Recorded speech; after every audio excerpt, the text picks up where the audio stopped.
बिस्मिल्लाहिर्रहमानिर्रहीम। अस्सलाम वालेकुम। आज 17 मई है और दिन है जुमे का। आज सुप्रीम कोर्ट ऑफ पाकिस्तान में फैसल वाडा साहब के हवाले से अहम केस की समाअत थी जो सोमोटो प्रोसीडिंग स्टार्ट की गई हैं और उनके साथ मुस्तफ़ा कमाल साहब को भी नोटिस हो गया। दोनों को ज़ाती हैसियत में तलब कर लिया गया है। मैं पूरी प्रोसीडिंग का अहवाल आपके सामने मुख्तसर तौर पर रखूँगा।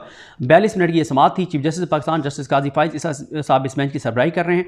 उनके साथ जस्टिस नईम अख्तर अफगान साहब हैं और जस्टिस इरफान सादत खान साहब हैं।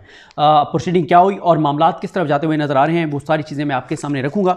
मैं अपने बहुत से दोस्तों से इख्तलाफ करता हूँ जिन्होंने इसको रिपोर्ट किया है। मैं बहुत से अपने दोस्तों से इख्तलाफ रखता हूँ। उन्होंने जो रिपोर्ट किया है मेरा पॉइंट ऑफ व्यू उससे मुख्तलिफ है, वो मैं आपके सामने रखता हूँ। देखें, 11:14 पर समाअत का आगाज़ हुआ। 11:56 पर इस समाअत का अख्ताम हुआ। जैसे समाअत शुरू हुई तो काजी फाइज ईसा साहब ने मुस्कुराते हुए, ये बात आपने नोट रखनी है, मुस्कुराते हुए उन्होंने आमिर रहमान साहब से पूछा जो एडिशनल अटॉर्नी जनरल हैं उनसे कि चौधरी साहब आपने प्रेस कॉन्फ्रेंस सुनी है? तो उस पर और उन्होंने कहा तौहीन अदालत बनती है या नहीं बनती? तो आमिर रहमान साहब ने कहा कि मैंने सुबह सुनने की कोशिश की है लेकिन यूट्यूब पे जो लिंक था उसमें काफ़ी सारे पोर्शंस म्यूट थे। अब मुझे नहीं पता कौन सी आमिर रहमान साहब ने सुनी है। यूट्यूब पे कम अज़ कम कोई 30-35 अकाउंट्स के ऊपर फैसल वाडा साहब की तकरीर पड़ी हुई, प्रेस कॉन्फ्रेंस पड़ी हुई है। मैंने भी जो है वो बहुत से मैं ढूंढ रहा था कि मुकम्मल कहाँ से मिलेगी, तो मैंने जिसको सुना कहीं पे भी उनकी आवाज़ म्यूट नहीं थी, लेकिन शायद आमिर रहमान साहब के सामने वो लिंक चला गया जहाँ पे बकौल उनके म्यूट थी। मेरे सामने कोई ऐसा लिंक नहीं आया वैसे। उसके बाद काजी फाइज साहब ने कहा कि देखें, 2-3 चीज़ें हैं। एक तो यह है कि ज़ेर इल्तवा केस पर असरअंदाज होना भी तौहीन अदालत है, उसकी इजाज़त नहीं है और तबसरा उस पर किया जा सकता है लेकिन फ़ैसला आप नहीं कर सकते। आइन के आर्टिकल 204 को पढ़ने की उन्होंने हिदायत की। काजी फाइज साहब ने यहाँ पर यह कहा कि मेरे खिलाफ इससे ज़्यादा सख्त बातें की गई लेकिन मैंने नज़रअंदाज किया। हालांकि काजी साहब के ऊपर जो तनकीद थी वो कहते हैं फ़ैसले पे तनकीद हो सकती है, हमने फ़ैसले पे तनकीद की तो हमें FI के नोटिस आए थे और अभी तक बहरहाल वो नोटिस ख़त्म नहीं हुए, तो वो नोटिस बरकरार हैं। हमें FI ने नोटिस भेजे थे कि आपने काजी फाइज साहब पे तनकीद की है। तो काजी साहब कहते हैं कि मेरे खिलाफ इससे ज़्यादा बातें की गई लेकिन मैंने नज़रअंदाज किया। जो तहम्मुल का मैंने मुज़ाहरा किया, हमने जो तहम्मुल का मुज़ाहरा किया उसका नुकसान हुआ। इदारों को अंडरमाइन करना ख़तरनाक है। ये मेरा नहीं लोगों का इदारा है। अदालतों से गलतियाँ भी हुई हैं, हम उनका एतराफ़ करते हैं। जिन जजेज़ ने मार्शल लॉ की तौसीक़ की उनका नाम लें। अगर एक रुकने असम्बली बुरा है तो हम पूरे पार्लियामान को बुरा नहीं कह सकते। सहाफ़ी अच्छे भी हैं बुरे भी हैं। हम ये नहीं कह सकते कि सुप्रीम कोर्ट बार में सारे 2 नंबर लोग हैं। तो एक फ़र्द अगर गलत है तो उसकी बुनियाद पर पूरे इदारे को अंडरमाइन नहीं करना चाहिए। उन्होंने कहा कि अदलिया में मैं 500 गलतियाँ निकाल सकता हूँ जो कोई और नहीं निकाल सकता। और उन्होंने कहा कि मेरे से पहले जो चीफ जस्टिस गुजरे हैं या जो जजेस गुजरे हैं उनकी गलतकारियों का ज़िम्मेदार मैं नहीं हूँ और मैं उनका बैगेज नहीं उठा सकता। हमें पता है कि हमारा नंबर 137 है, हम इसको इम्प्रूव करने की कोशिश कर रहे हैं क्योंकि वाडा साहब ने कहा था आप 141वें नंबर पर हैं, जो आप छक्के चौके मार रहे हैं तो आपका नंबर 300 से आगे चला जाएगा। उन्होंने कहा कि हम वो क्या सब अपनी बात करते हैं, मुसलसल अपनी बात करते हैं। वो कहते हैं कि मेरे दौर में शफाफियत लाने की बहुत कोशिशें की गई। प्रैक्टिस एंड प्रोसीजर है जो नून लीग लाई थी, उस वक्त नून लीग की बदनीयती पे मबनी लाई थी और इसका मकसद उमरता बंदियाल साहब को कमज़ोर करना था। और उसके बाद क्या सब कहते हैं कि हमने अपने इख्तियारात को रेगुलेट किया। जो फैसला है वो पब्लिक डॉक्यूमेंट होता है, उस पर बात हो सकती है। मुआशरे में सबसे कमज़ोर आदमी वो होता है जो बंदूक उठाता है क्योंकि उसके पास दलील नहीं होती। उसके बाद जो उससे भी कमज़ोर आदमी होता है वो गाली देने वाला होता है क्योंकि उसके पास दलील नहीं होती। जिसके पास दलाइल हों उसको ड्रामे करने की कोई ज़रूरत नहीं होती। एक कमिश्नर ने मुझ पर इल्ज़ामात लगाए, मीडिया ने वो इल्ज़ामात दिखाए, रेटिंग ली और मुझे तो ये भी नहीं पता कि कैसे कोई चीफ जस्टिस जो है वो रिगिंग कर सकता है। तो इस पर एक ऐसा पे जो PTI इल्ज़ाम लगाती है वो कहते हैं कि उन्होंने हमें लेवल प्लेइंग फील्ड नहीं दी, बल्ले के निशान छीना, हमारी वो सलमान मुनाज़ साहब वाली पटिशन नहीं लगाई। फिर इन्होंने ROs जो हैं ब्यूरोक्रेसी से वो बहाल किए और इन्होंने इलेक्शन कमीशन की तमाम गलतकारियों को डिफेंड किया और उनके साथ खड़े हुए। तो तहरीक इंसाफ कहती है कि इस तरह से काजी साहब जो हैं वो असरअंदाज हुए इलेक्शन के ऊपर।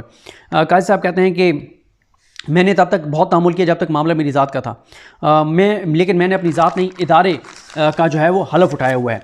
उसके बाद काजी साहब फरमाते हैं कि अगर प्रेस क्लब में शजरकारी पर बात हो रही हो या तालीम पर बात, तालीमी निज़ाम में बेहतरी पर बात हो रही हो तो उस पर कोई सहाफ़ी जाके कवरेज नहीं करेगा, लेकिन अगर गालम गलोच हो रही हो प्रेस क्लब में तो सहाफ़ी जाके भरपूर कवरेज करेंगे।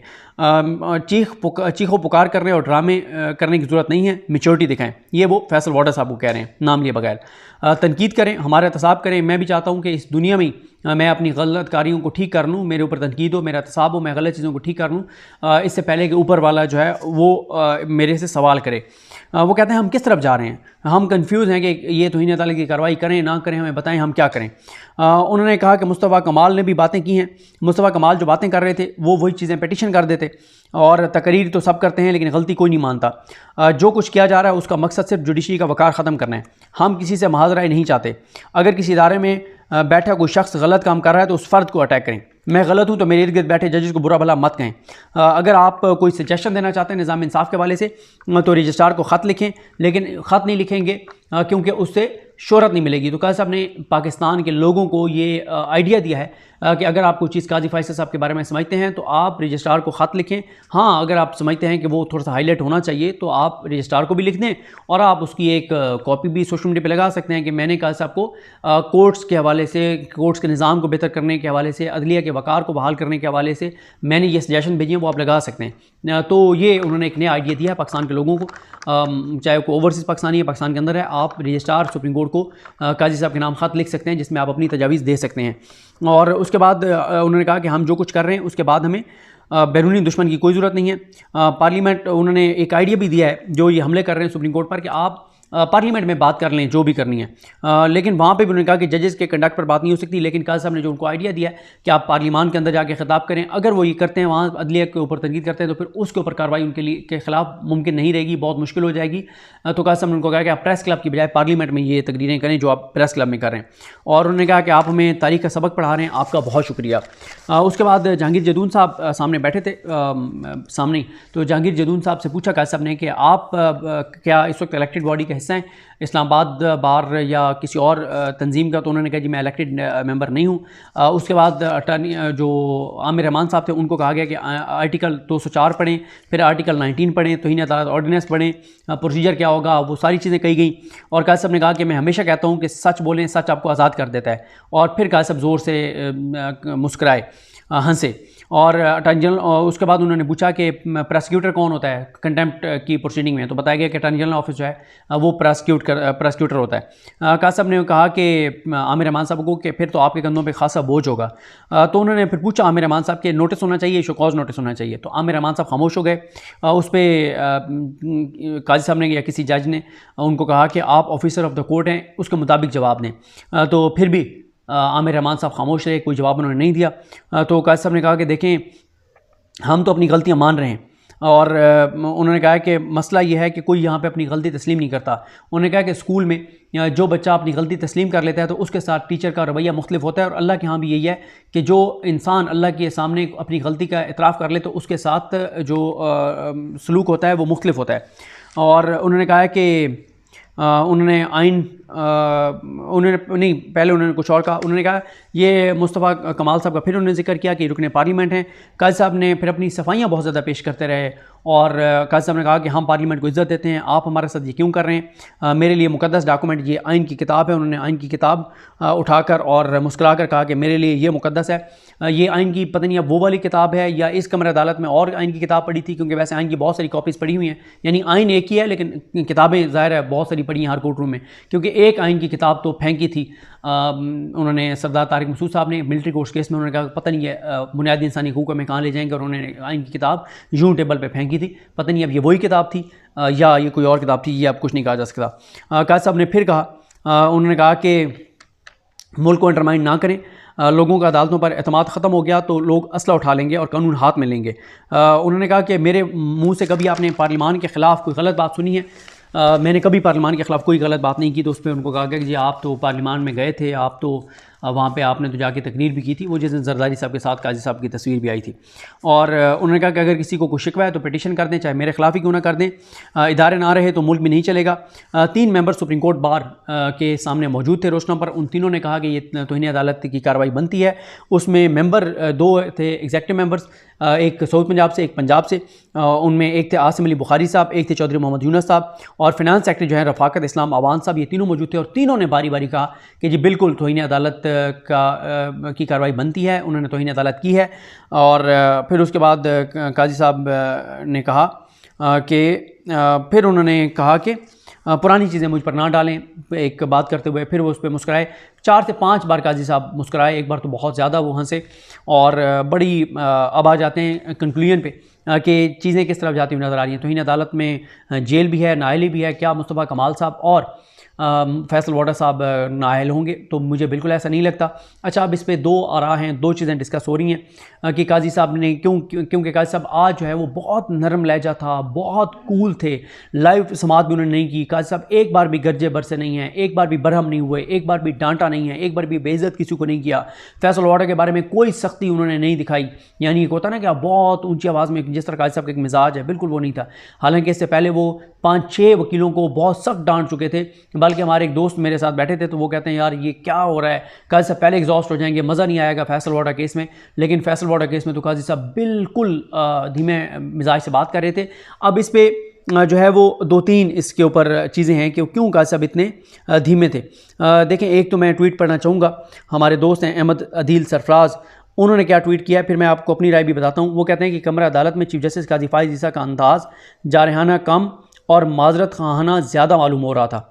ठीक है, यानी वो डिफेंसिव पे थे, माजरत खाना रवैया था उनका। इतना कुछ फैसल वाडा साहब ने कहा है, उसके बावजूद ये एक राय है। क्योंकि ये भी बातें हो रही हैं कि फैसल वाडा साहब के पास कुछ वीडियोज़ हैं, कुछ ऑडियोज़ हैं। अगर फैसल वाडा साहब के ख़िलाफ़ कोई कार्रवाई करने गई अदालत तो फैसल वाडा साहब वो ऑडियोज़ और वीडियोज़ जारी कर देंगे और फिर मामला बहुत ज़्यादा ख़राब हो जाएंगे। अब एक राय ये है कि फैसल वाडा साहब बहुत ताकतवर शख्सियत हैं और किसी अदालत की ज़रूरत नहीं है कि वो अदालत उनके ख़िलाफ़ कार्रवाई करे, एक ये राय है। और दूसरी ज़ाहिर है एक राय ये है कि काजी साहब ने नून लीग के किसी जो नून लीग वालों ने बहुत प्रेस कॉन्फ्रेंसेस किए, उनके खिलाफ काजी साहब ने कोई प्रोसीडिंग नहीं की, किसी को नोटिस नहीं किया। तो इसलिए किया जा रहा है कि काजी साहब नहीं चाहते नून लीग और इन सारे मामलात पर। एक इल्ज़ाम ये भी लग रहा है कि इसलिए फैसल वाडा और मुस्तफ़ा कमाल के खिलाफ नोटिस ले लिया गया सुप्रीम कोर्ट की जानिब से कि अगर सुप्रीम कोर्ट ये ना करती तो हाई कोर्ट ये मामला टेकअप करने जा रही थी और हाई कोर्ट टेकअप कर लेती। मोहसिन अख्तर कैनी साहब, तारिक महमूद जहांगीरी साहब और एजाज़ इसाक खान साहब का जो बेंच है वो इतने अपराइट जजेस का बेंच है कि उसमें फैसल वाडा 1000% ये कन्फर्म था कि 1 माह के अंदर अंदर डिस्क्वालीफाई हो जाते और उनको जेल भेज दिया जाता।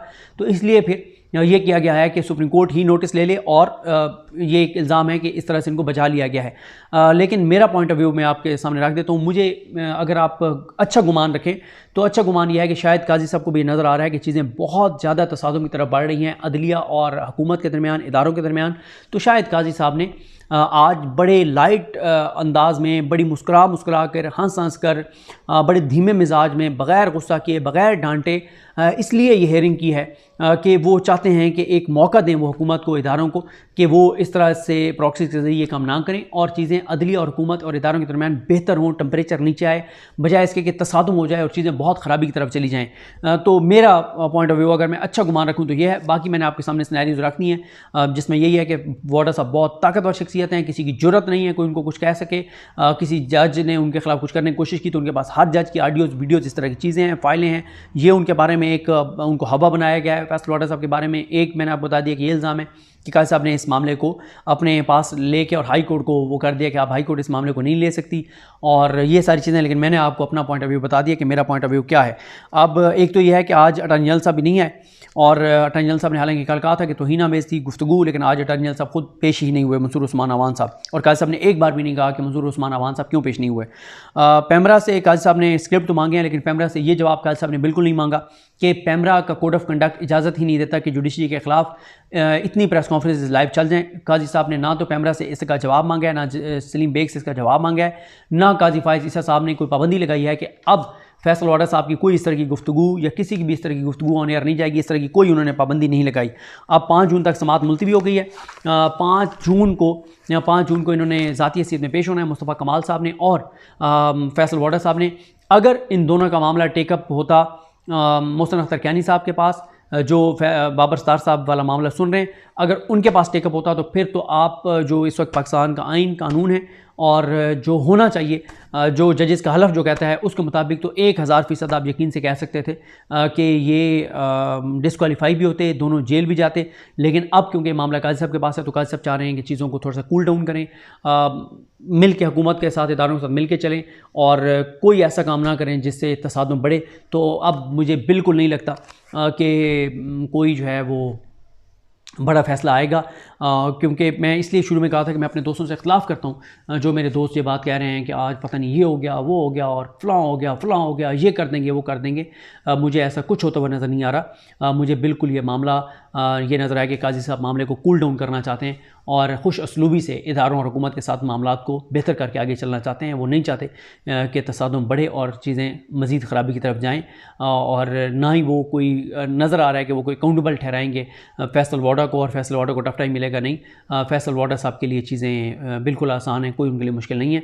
और आज की इस प्रोसीडिंग के बाद मुझे ये भी नज़र आ रहा है कि जो प्रेस कॉन्फ्रेंसेस हैं उनका सिलसिला तेज़ हो जाएगा, अदलिया पर हमले तेज़ हो जाएंगे, क्योंकि इनकरेज होगी हुकूमत, इनकरेज होगी सारे मामले से। क्योंकि अगर थोड़ा सा काजी साहब का रवैया सख्त होता तो हुकूमत को एक डर और खौफ होता कि यार चीज़ें कहीं और ना चली जाए, कोई डिस्क्वालीफाई ना हो जाए, कोई गिरफ़्तार ना हो जाए। लेकिन आज काजी साहब का जो धीमा रवैया था, जो गुस्सा नहीं था, बिल्कुल कूल डाउन थे। मैंने काजी साहब को आज तक कोई 7-8 केसेस ही ऐसे आए हैं जिसमें इतना काजी साहब को मतलब तहम्मुल बुर्दबारी में मैंने देखा है, इतना पेशेंस के साथ चीज़ों को लेके चलते हुए देखा है जितना इस केस में देखा है। वरना फैसल वाडा साहब की प्रेस कॉन्फ्रेंस सुने तो वो बहुत खौफनाक प्रेस कॉन्फ्रेंस है, जिसके कुछ पॉइंट्स मैं आपको बता चुका हूँ। अब इनको अभी नोटिस हुए हैं, शोकॉज नोटिस, कि क्यों ना आपके खिलाफ तौहीन अदालत की कार्रवाई की जाए। ऐसा नहीं है कि इनके खिलाफ तौहीन अदालत की कार्रवाई शुरू हो गई है, सिर्फ शोकॉज नोटिस हुआ है कि क्यों ना आपके खिलाफ तौहीन अदालत की कार्रवाई की जाए। अभी तक इतना हुआ है। मुझे अपनी दुआ में याद रखें। अल्लाह करीम आप सबका हामी नासरो। अल्लाह हाफ़िज़।